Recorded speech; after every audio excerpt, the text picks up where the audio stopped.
It started with a blur. Not a slow, gentle fade, but a sudden, violent smear across my vision. One moment, the spreadsheet on my computer screen was a neat grid of numbers. The next, it was a watercolor painting, greens and reds bleeding into one another. My head, which had been a clear, functioning machine just seconds before, felt like a pressure cooker about to blow its lid. A sharp, insistent throb began behind my right eye, a tiny, frantic hammer pounding against the wall of my skull. I was at my desk, like I had been for the past 20 years, in a cramped cubicle on the 14th floor of an office building in downtown Boston. Outside, a miserable rain was coming down, turning the city into a wash of grays and blues. The air was thick and humid, a classic New England late summer misery. I'd just finished a call with a client, and the low hum of the office, the click of keyboards, the distant chatter, the constant drone of the HVAC system was my familiar soundtrack. I reached for my coffee mug, my hand moving in a strange, jerky motion, as if a puppet master was fumbling with the strings. The mug clattered against the desk, and I felt a wave of dizziness so powerful it made the world tilt on its axis. My chair, my desk, the whole room seemed to lurch to one side. The pain in my head escalated, a searing white-hot fire now spreading from my eye to the back of my neck. "Arthur," a voice cut through the fog. It was Brenda, the office manager, a woman who always wore a perpetual look of concern. "Are you all right?" I tried to answer. My mouth opened, but the words that came out were slurred, a meaningless mush. I felt a profound sense of helplessness, like I was trapped inside my own body watching a stranger fail. My right arm fell limp to my side, a dead weight. The right side of my face felt heavy, sagging, as if someone had pulled the plug on its power supply. I could see the panic in Brenda's eyes now as she approached my cubicle. She was talking, but her words sounded like they were coming from underwater. "Call 911, she shouted to someone, her voice suddenly sharp and clear. "It's Arthur. I think he's having a stroke." That word stroke felt like a brick hitting me. It was a word for old men, for people who had lived a different kind of life. Not for me. I was 52, a father, a man who still went on hikes and had plans for retirement. A cold fear, unlike any I had ever known, washed over me, chilling me to my core. The next moments were a blur of sound and motion. Someone was on the phone, their voice a rapid-fire string of questions. Brenda was holding my hand, her grip surprisingly firm, her face a mask of worry. I remember the paramedics arriving, their uniforms a splash of bright color in the muted office. They moved with a calm efficiency that was both reassuring and terrifying. They laid me on a stretcher, their hands gentle, their voices low. "He's responsive," one of them said. "Pupils reactive. We need to get him to Mass General now." I was wheeled through the office, past the startled faces of my colleagues. The ceiling lights flashed by like a strobe show, and the siren, when it started, was a banshee wail that seemed to vibrate through my very bones. The whole world was a kaleidoscope of fear and pain and bright, incomprehensible light. At the hospital it was a frenzy of activity. A swarm of doctors and nurses descended, their faces serious, their questions a barrage I could barely comprehend. My name, my age, my medications. I tried to answer, but my tongue felt like a lead weight in my mouth. A kind nurse held a pen in my hand and asked me to write my daughter's name. My hand trembled, the letters a scrawl I barely recognized. Sarah. Her name, the one I had put down as my emergency contact years ago, the one I hadn't changed. Even after all the unspoken words and the growing distance between us, I was taken for an MRI, the loud clanging of the machine a rhythmic assault on my already fractured senses. Then I was back in a sterile white room.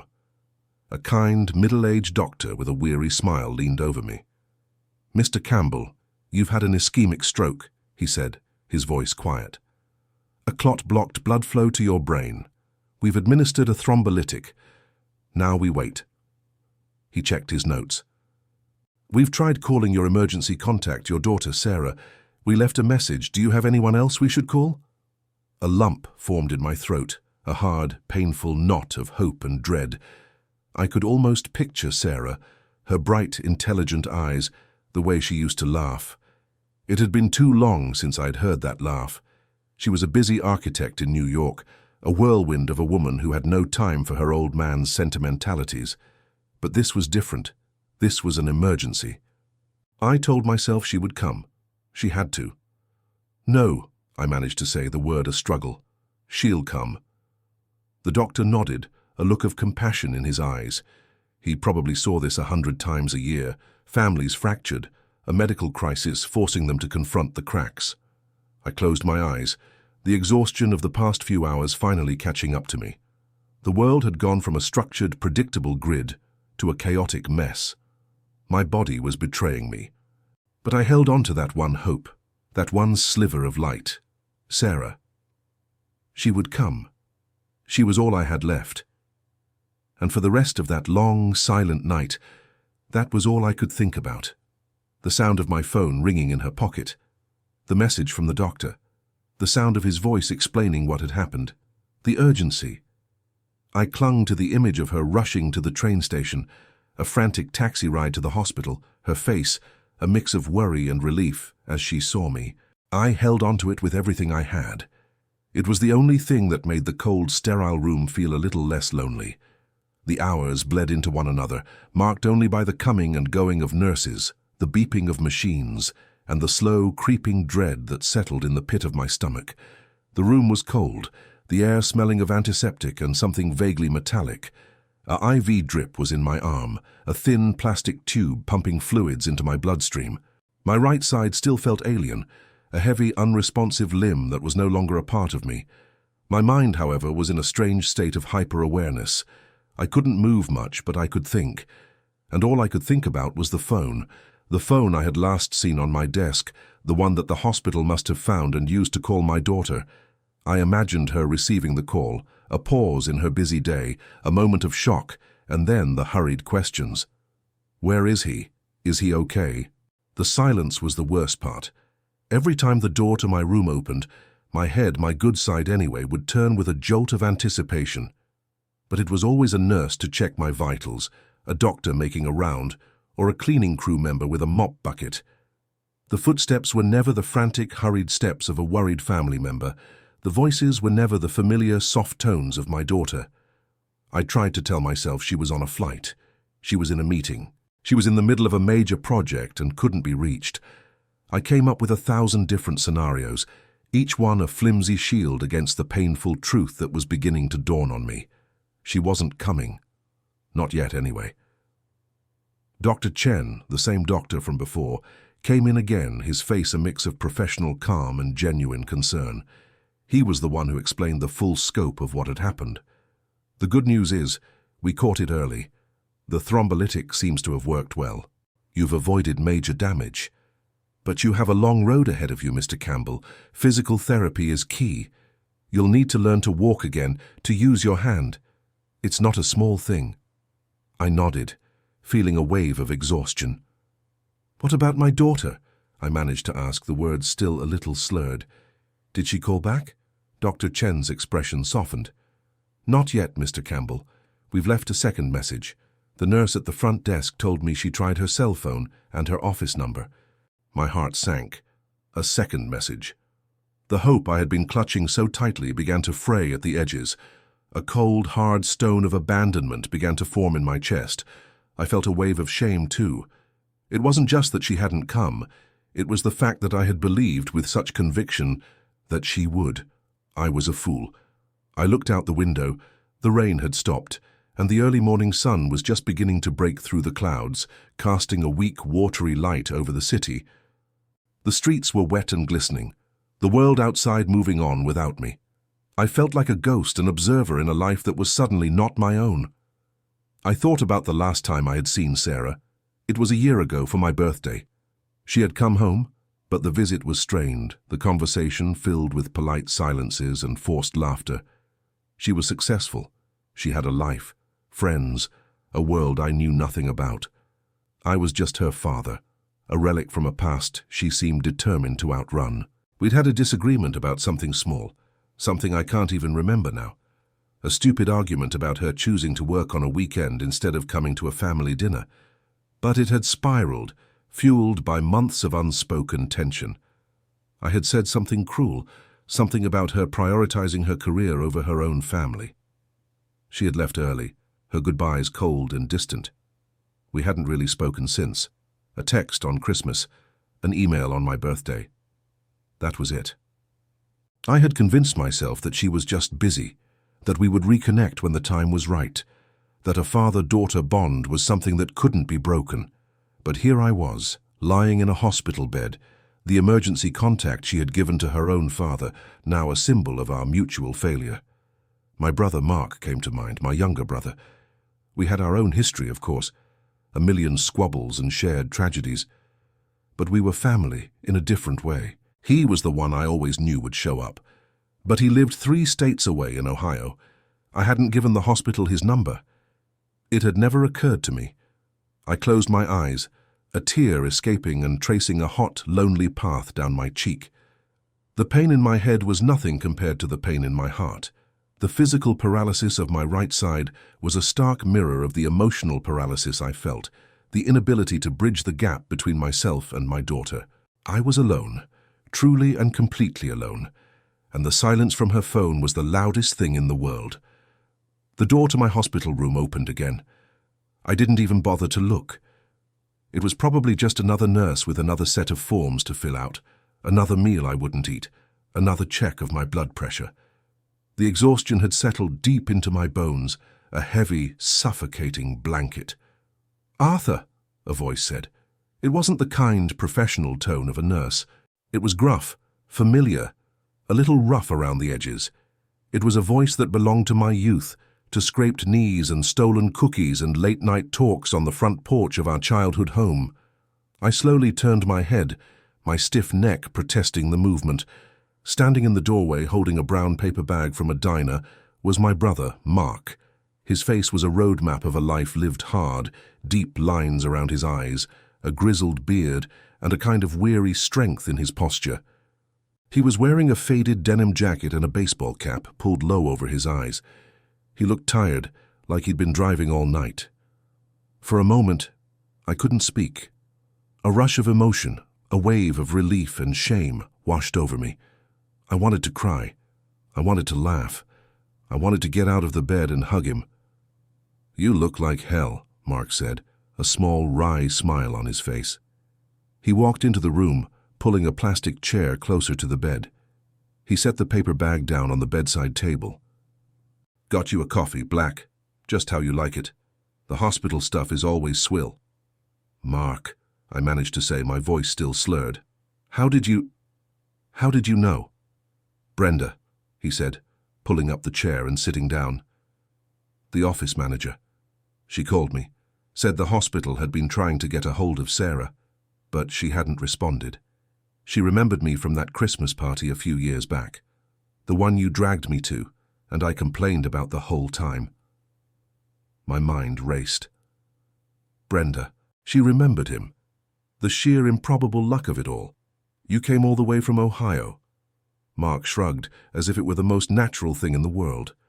"Wasn't going to let you die alone in a hospital room in Boston. Someone had to make sure you were still breathing." His tone was light, but I saw the concern in his eyes. "You scared us, Art. My phone started blowing up with texts and voicemails. Brenda said you had an ischemic something or other."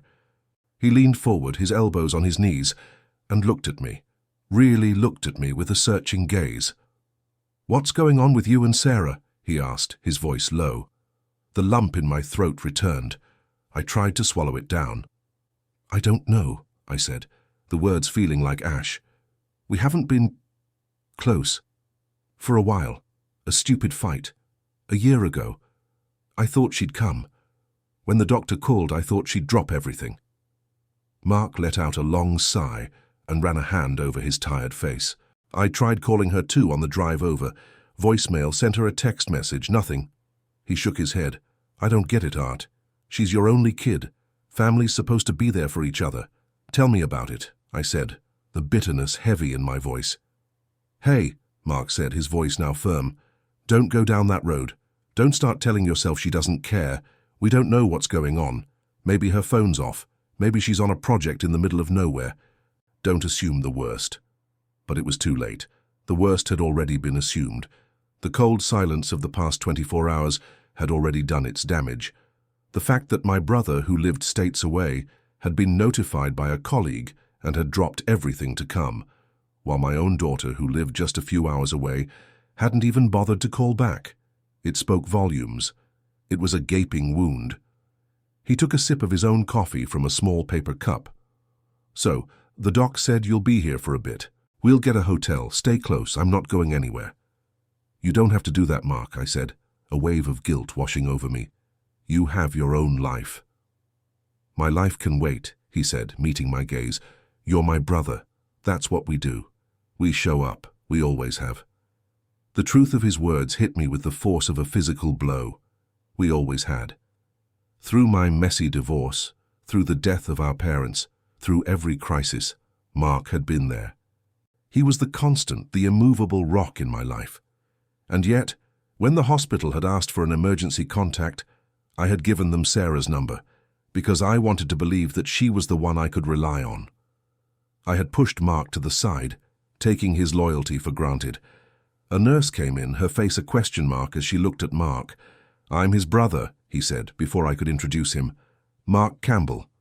The nurse smiled, a genuine, warm smile. "It's good that you're here.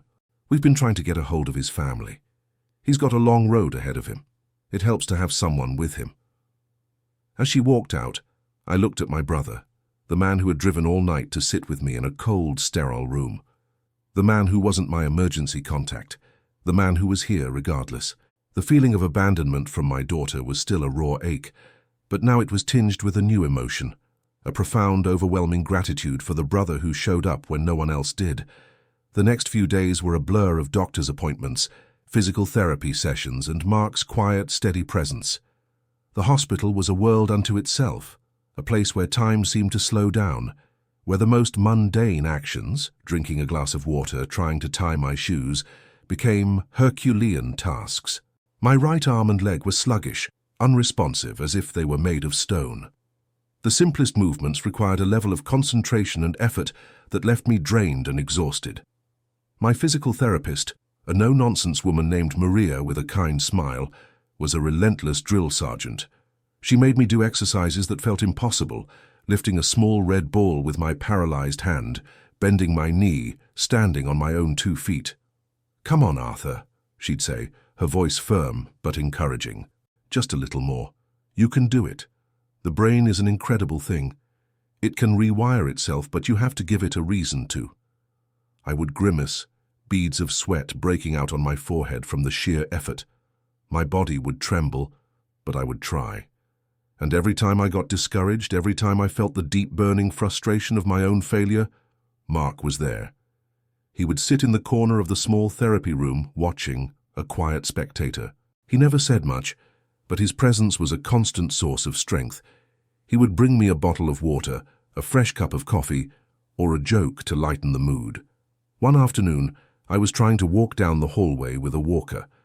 My left leg moved with a shaky, uncertain step, but my right leg dragged behind a dead weight. I felt clumsy and ridiculous, a child learning to walk all over again. "I can't do this," I said, my voice thick with frustration. My eyes were burning with unshed tears. "Yes, you can," Mark said, walking up beside me.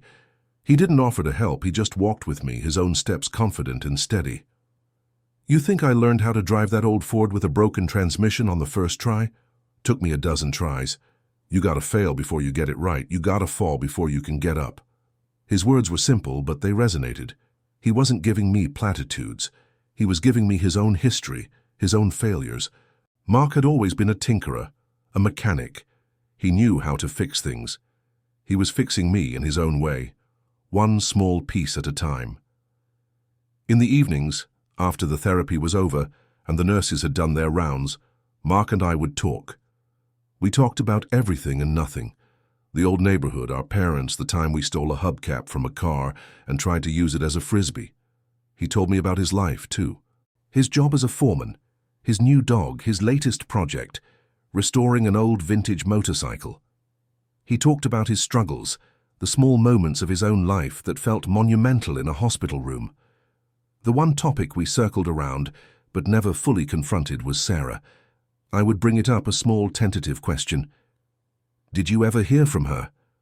Mark would shake his head, his face a mix of disappointment and a kind of sad resolve. Nothing yet, Art. I keep trying her number. I left a few more texts. The last message just said, please call me. Dad is in the hospital, we're worried. Nothing, not a word.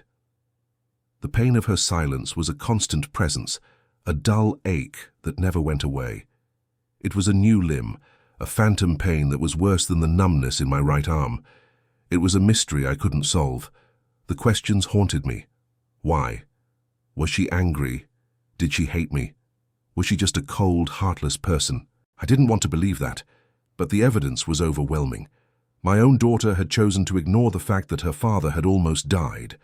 One night, after the lights were out and the hospital was quiet, I lay in the dark, unable to sleep. I heard the soft click of a computer keyboard. I turned my head to see Mark sitting in the chair, a small portable laptop on his knees. The screen cast a faint glow on his face. "What are you doing?" I whispered. "Trying to find her," he said, not looking up. "I'm on social media. I'm trying to find her friends, her colleagues, someone, anyone who might know something." I felt a fresh wave of emotion. He was still trying. Even after all this time, after all her silence, he was still fighting for her. He was fighting for me. He was trying to heal a wound I was convinced could never be stitched up. "Mark," I said, my voice thick with emotion, "you don't have to." He stopped typing and looked at me, his face serious in the dim light. "Yes, I do, Art. You're my brother and she's my niece. It's what family does. We don't give up." I was humbled.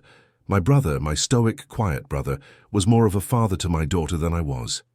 He was the one trying to bridge the gap, to fix the broken parts of our family. I realized then that my focus had been all wrong. I had been consumed by her betrayal, by the pain she had caused, without ever once considering my own part in it. The silence wasn't just on her end. I hadn't reached out either. I had let the distance grow, the anger fester. I was just as guilty as she was. And in that moment, in that dark, lonely room with my brother as my only witness, I resolved to change. I would not just wait for her to come. I would do everything in my power to find her, and I would make her listen. The physical therapy sessions were slowly, painstakingly beginning to pay off. The feeling was returning to my right side, a tingling, prickly sensation that was both uncomfortable and exhilarating. The world was coming back to me, one nerve ending at a time. But the emotional journey was a different kind of slow, excruciating process. The silence from Sarah remained, a constant, nagging reminder of the chasm between us. Mark, ever the detective, had found a few of Sarah's old college friends on social media. He had messaged them, a long-shot plea for information. But they were either old accounts or they simply ignored him. He was a stranger after all. He was still trying, though. His determination was a stark contrast to my own growing despair. One afternoon during a lull in my therapy, I asked him to pull up a chair. "I need to tell you something, Mark," I said, "about Sarah, about what happened." Mark leaned in, his face serious. "I'm listening, Art." I took a deep breath, the memory still a sharp, stinging pain. "It was last year, my birthday. I had a small party at my place, just me, her and her boyfriend, who she was still with at the time. I was so excited. I hadn't seen her in months. The memory was vivid, the details etched in my mind. The air was cool, the leaves on the trees outside my window a brilliant red and gold. I had bought a small cake, her favorite. We sat around the table, the conversation stilted. She was on her phone a lot, a constant stream of texts and emails from work. "I know she's a busy architect," I explained to Mark. "She's good at what she does. I'm proud of her, but it felt like she was a million miles away, even when she was right there with me. I kept trying to get her to put the phone down, to just be present. I said something about how much I missed her, how I felt like her work was more important than her family. And she got mad, really mad. I remembered the look on her face. Her eyes, usually so warm, were cold and distant.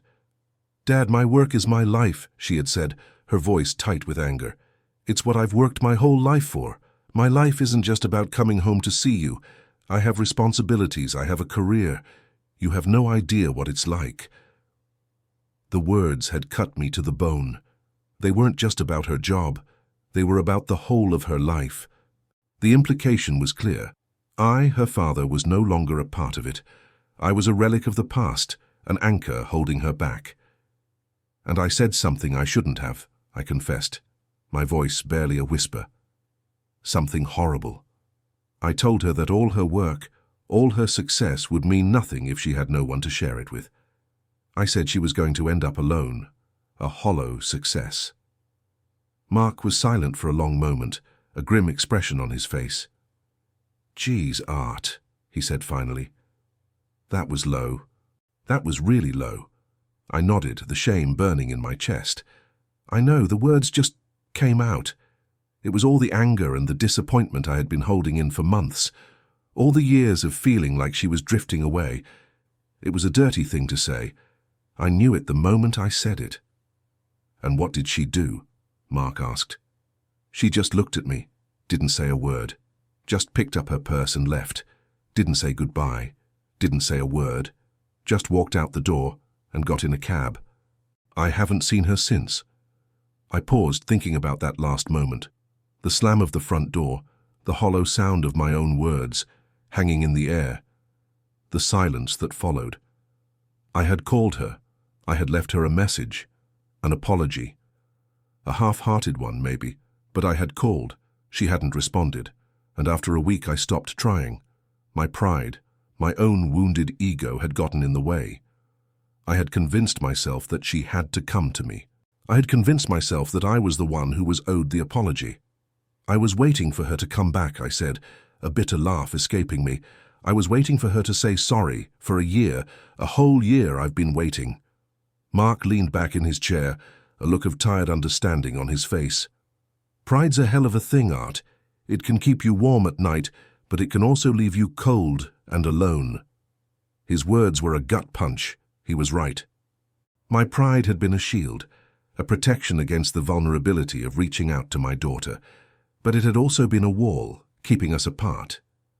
"I called her from the hospital," I told him, the words a confession. I knew she was the emergency contact. I thought this would be the thing that would make her come, that she would see what I said was wrong. I thought this would be the moment we would finally fix things. "And when she didn't show up," Mark said quietly, "you thought you had all the proof you needed?" I nodded, unable to speak. That was exactly what I had thought. I had taken her silence as a final verdict, that she didn't care, that she had washed her hands of me. But now, with Mark sitting there, the man who had driven all night to be by my side, I saw my own failure with a clarity that was both painful and liberating. I had been so focused on her absence that I had failed to see my own. I had to change. I couldn't just wait for her to come to me anymore. I had to go to her. I had to apologize, really apologize for what I had said. I had to let go of my pride, and I had to fight for the one person in the world who I had always believed would be there no matter what. My progress in physical therapy was steady, but slow. I was now able to walk with a cane, a small victory that felt monumental. But the emotional work was still a constant battle. The silence from my daughter had finally been broken, but not in the way I had hoped. I was sitting in my hospital room watching the rain fall against the window pane, a soft, melancholy sound. Mark was in the cafeteria, grabbing a coffee. My phone, which had been silent for so long, buzzed with an incoming call. The name on the screen made my heart leap into my throat. Sarah. I fumbled with the phone, my fingers still clumsy. I finally managed to answer, my voice a shaky whisper. "Sarah?" "Dad," her voice said. It was thin, strained, and filled with an exhaustion that made me wince. She didn't sound angry. She sounded tired. "I got your brother's messages. I'm so sorry. I've been in a place with no service." A place with no service.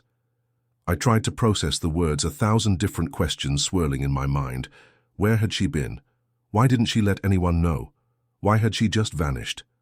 The anger I had been nurturing for days flared up, hot and resentful. "You've been gone for a week," I said, the words coming out sharper than I intended. "I had a stroke, Sarah. The doctors called you. I almost died." There was a long silence on the other end of the line. I could hear her breathing, a faint, ragged sound. "I know, Dad," she finally said, her voice barely a whisper. "I know. And I'm so sorry. I never got the hospital's calls. My phone was dead. I was in a bad place." "What are you talking about?" I demanded. My mind was racing, trying to make sense of her words. A bad place, what did that mean? I was at a retreat, she said. A silent retreat. Upstate New York. I needed to get away from everything. I needed a break. A silent retreat. The words felt like a slap in the face. She had chosen to go to a silent retreat while her father was lying in a hospital bed, having a life-threatening medical emergency. The anger was so hot, it felt like a fire in my veins. It confirmed all my worst fears. She was selfish. She didn't care. The person I thought she was, my little girl, was gone. "You chose to do that?" I asked, my voice rising with disbelief. "You chose to go to a place where you couldn't be reached, while the world was falling apart?" "Dad, please, you don't understand," she said, her voice cracking. "I was falling apart too. I was so stressed. My job, the pressure. I was working 18-hour days. I wasn't sleeping. I was so stressed about the firm's big project, the one that's been consuming my life. I knew if I didn't get away, I was going to have a breakdown. I thought a week away would reset me. I gave them my emergency contact information for a reason. I trusted they would get me if something bad happened, but they didn't. There was no cell service. I was completely cut off." Her words were tumbling out now, a desperate, frantic attempt to explain, but my anger was a wall between us. I couldn't hear her. All I could hear was the silence from the past week. All I could see was my brother driving through the night while she was meditating in a quiet, serene cabin. "I'm sorry, Dad," she said again, a sob catching in her throat. "I swear, if I had known, I would have been there, in a heartbeat. The moment I got back into range, my phone blew up with messages. I saw them, and I came straight here. I'm in the lobby now. The doctors won't let me in without a family escort." My heart hammered against my ribs. She was here in the lobby, just a floor below me. The news was both a relief and a new kind of pain. All the bitterness and resentment I had felt for the past week, the narrative I had built around her cold-hearted abandonment, was now crumbling to dust. Her absence wasn't a choice. It was a tragic, heartbreaking accident. Mark walked back in the room, a coffee cup in his hand, a look of concern on his face. He saw the phone, saw my expression. He knew it was her. "She's here," I said to him, the words a mix of disbelief and hope. "She's in the lobby. She said she's been at a retreat." Mark's face, which had been tight with worry, softened into a look of profound relief. "See, Art?" he said, his voice quiet. "I told you not to assume the worst. I told you there might be a reason." I looked at him, then back at the phone, my hand trembling. The anger was still there, a stubborn, bitter ember. But it was no longer a fire. It was just a small, lonely heat in a cold room.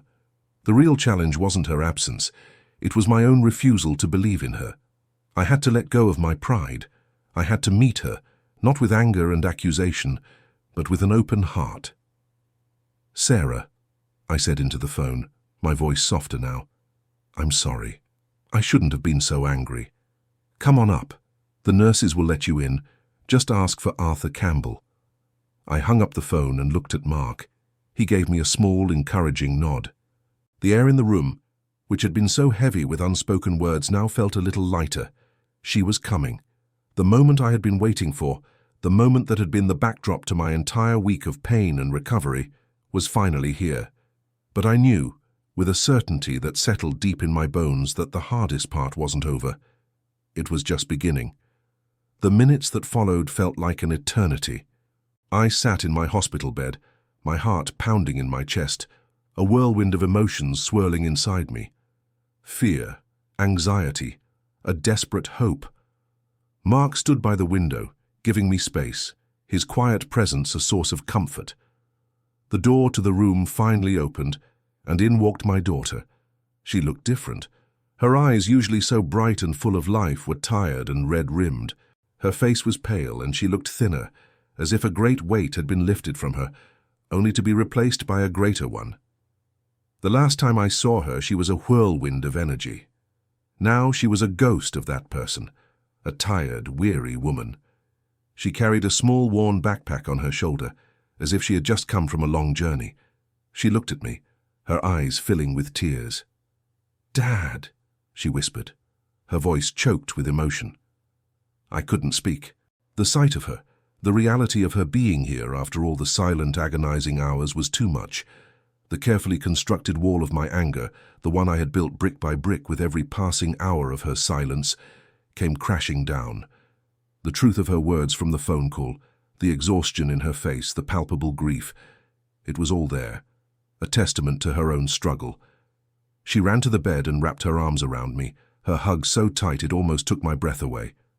"Oh, Dad, I'm so sorry, I'm so sorry, I had no idea. I held her close, a sob catching in my throat. I could feel her shaking, the pent-up emotion finally breaking free. I hugged her tighter, my good arm wrapped around her back, a silent apology for my own stubborn pride. After a long moment she pulled away, her face wet with tears. She saw Mark standing by the window. "Uncle Mark," she said, her voice full of a gratitude that was almost painful to hear. Thank you so much, for everything." Mark just nodded, a small kind smile on his face. "He's stubborn," he said, his voice low, "but he's getting better. We're a team now." The three of us sat in silence for a few minutes, the air thick with unspoken words. Sarah finally spoke, her voice quieter now, filled with a raw honesty. "I should have told you about the retreat. I should have told someone. But I was so angry, Dad, after our fight, after what you said. I was so hurt. I felt like I couldn't breathe. I just wanted to disappear for a while, to be alone." I looked at her and I saw a reflection of myself, a person who, when faced with pain, chose to retreat instead of confront, a person who had let their own ego and pride create a chasm between them and the person they loved. "I'm so sorry, Sarah," I said, the words a heartfelt confession. "I shouldn't have said what I said. It was cruel. I was just scared of losing you. I'm sorry." She took my hand, her fingers wrapping around mine. "I know, Dad. I get it. I'm sorry too. I should have tried to explain things better. I've been so focused on my work. It's been my entire life for years. I thought I was happy, but I was just empty." The honesty of her words, the raw vulnerability, was a new kind of medicine. We weren't talking about the stroke anymore. We were talking about the real illness, the one that had been festering for years, the one that had poisoned our relationship. She talked about the long hours, the constant pressure, the feeling that she was a failure if she wasn't working all the time. She talked about the loneliness, the way her success felt hollow without a family to share it with. She had been chasing a ghost, a false promise of happiness. She was living the life I had so cruelly accused her of having. "I know it's a lot to ask for," she said, her voice soft, "but can you forgive me for not being here, for not being a better daughter?" The question hung in the air, a final test. It was easy to say yes. It was easy to put all the blame on myself. But the truth was, we were both at fault. We had both failed each other. The answer wasn't a simple yes or no. It was a promise, a new beginning. "There's nothing to forgive," I said, my voice thick with emotion. "We have to fix this, all of it, together." I looked from her face to Mark's, my brother who had been my steady rock for the past week, and my daughter who had been a ghost. They were the two pillars of my family, and in that moment, in that sterile white hospital room, they were finally together, their presence a quiet, unspoken promise of a future that felt, for the first time in a long time, full of hope. The stroke had been a tragic event, a wake-up call, but it had also been a bridge, a painful, difficult bridge that had finally led us back to each other. Sarah's return was a quiet revolution. She didn't leave my side for the next few days. She slept in the plastic hospital chair, her tired face illuminated by the soft glow of the monitor. She was there for every physical therapy session, watching with a fierce, unwavering concentration as I struggled to lift my arm or take a shaky step. She talked to my doctors, asking questions with a quiet intelligence that made me feel a sense of pride. And she talked to Mark, their conversation filled with a mix of shared jokes and a new profound understanding. The easy camaraderie between them was a balm to my soul. I watched them, my heart swelling with a gratitude that was almost painful. They were my rocks, my foundation. Mark had been the bridge that had gotten us here, and now Sarah was here to help me cross it. One afternoon, Mark and Sarah were sitting in my room drinking coffee. I was sitting in a comfortable chair, a rare break from the bed. The sun was streaming in through the window, a warm, golden light that made the sterile room feel a little less cold. "So, the plan is," Mark said, a faint smile on his face, "we're going to get you out of here, Arthur. But not just yet. You're still wobbly. Sarah's going to stay here for a little while, and I'm going to head back to Ohio. My dog probably thinks I've abandoned him." "You're leaving?" I said, a wave of panic rising in my chest. I hadn't realized how much I had come to rely on him. "Just for a little while," Mark said, his voice reassuring. "I've got a couple of things to take care of at the house, but I'll be back. I'll come back as soon as you get released. We'll get you set up, get you into a rehab facility near me. The doctors think that's the best option." My eyes darted to Sarah. A rehab facility in Ohio?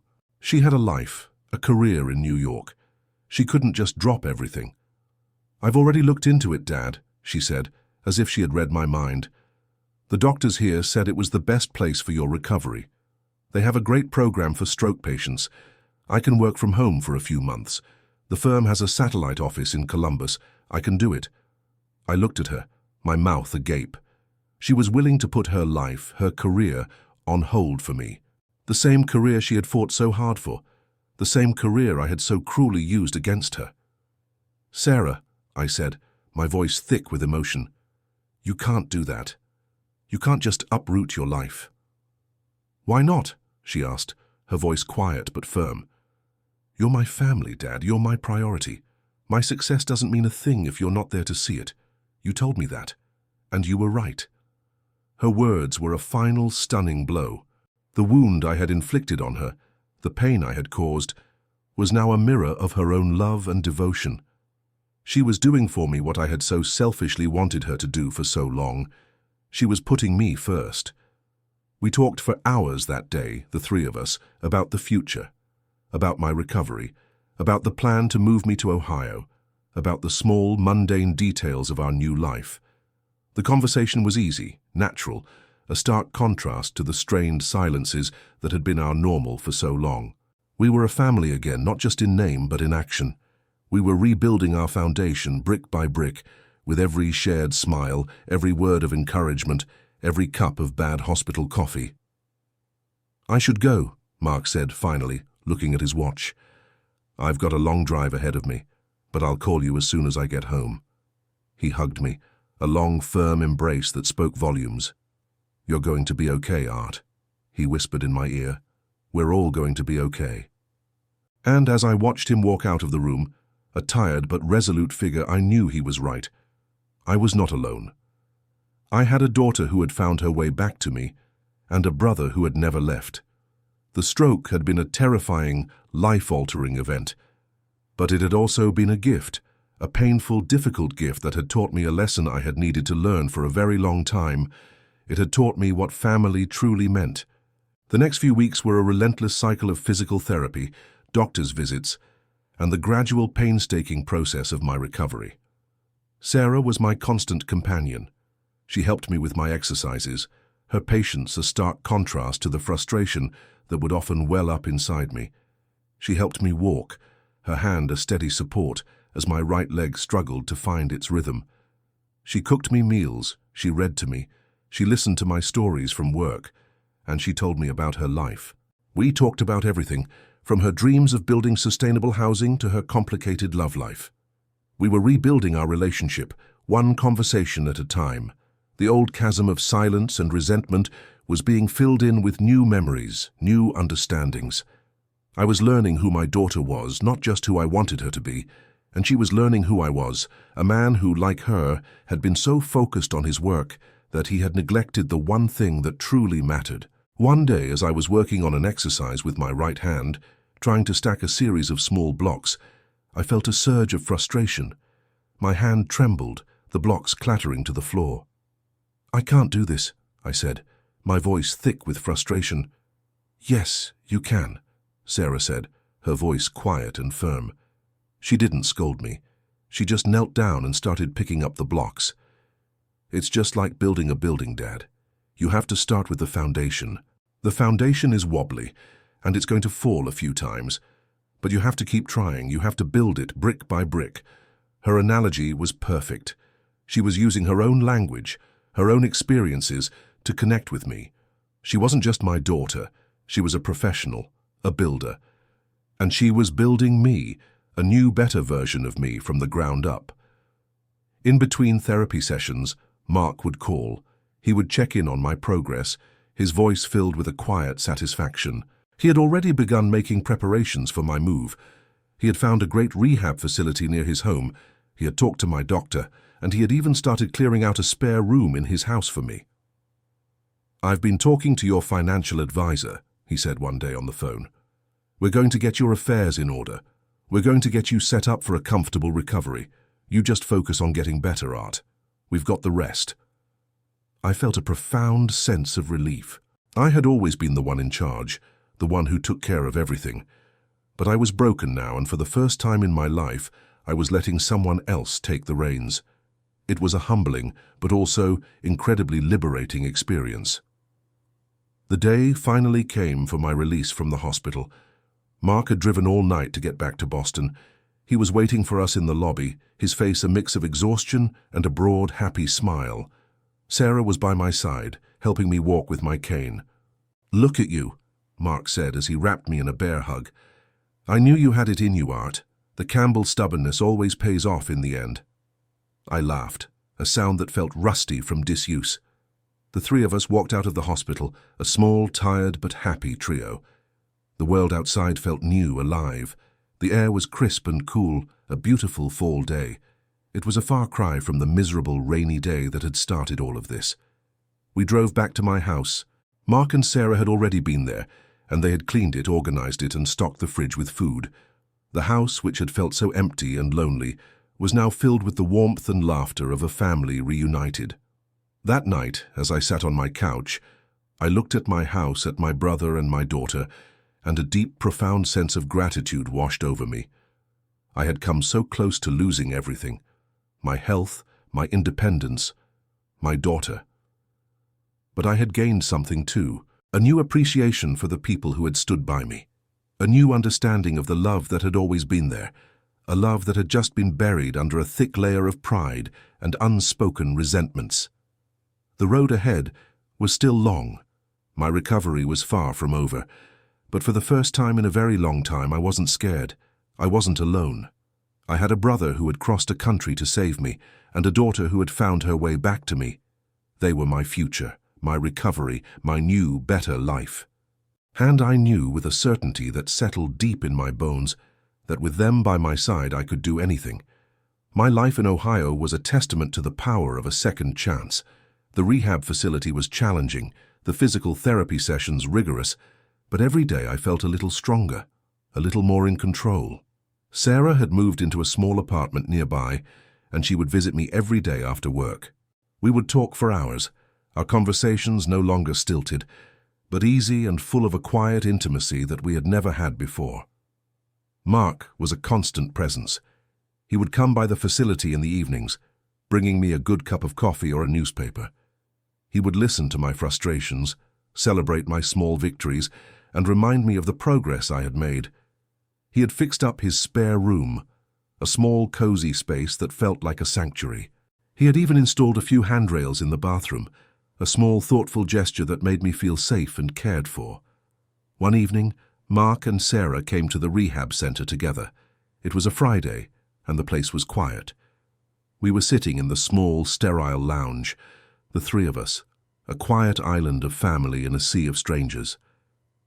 "Guess what, Dad?" Sarah said, her eyes shining. "I have some news. The project in New York, the one I was working on. I finished it. It was accepted. The firm is so happy with the work. They're giving me a bonus and a promotion." I smiled, a wide, genuine smile that felt a little rusty. "That's wonderful, honey. I'm so proud of you." "Yeah," she said, her voice soft. "But you know what the best part is? I'm not going to be living in New York anymore. The firm is letting me run the satellite office here. so I can be closer to you, to both of you. I looked at my brother, a lump forming in my throat.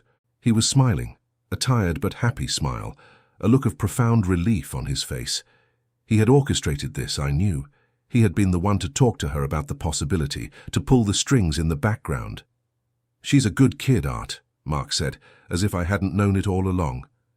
Just needed a little reminder of what was important. My recovery was a marathon, not a sprint. I learned to walk again, the cane a temporary crutch that I would eventually discard. I learned to use my right hand, my clumsy fingers, finally able to do the things I had taken for granted my entire life. I was no longer an invalid.